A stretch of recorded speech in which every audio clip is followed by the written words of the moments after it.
ದ್ವಿಚಕ್ರ ವಾಹನ ಕಳ್ಳತನ ಮತ್ತು ಒಂದು ಕುರಿ ಕಳುವು ಪ್ರಕರಣದಲ್ಲಿ 16 ಲಕ್ಷಕ್ಕೂ ಅಧಿಕ ಮೌಲ್ಯದ ದ್ವಿಚಕ್ರ ವಾಹನ 8 ಕುರಿಗಳನ್ನು ವಶಕ್ಕೆ ಪಡೆದು 6 ಜನ ಆರೋಪಿಗಳನ್ನು ಬೀದರ್ ಪೊಲೀಸರು ಬಂಧಿಸಿದ್ದಾರೆ.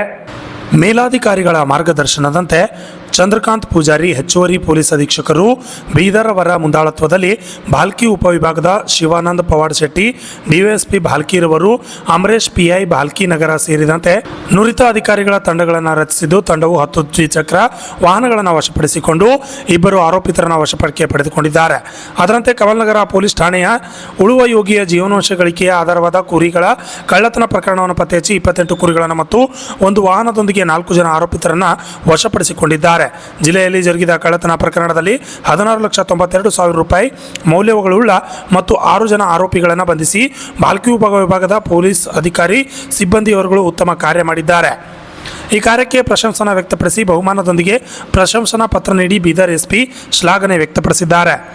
Basavaraj Pujari, RJ32 Kannada news, Bidar.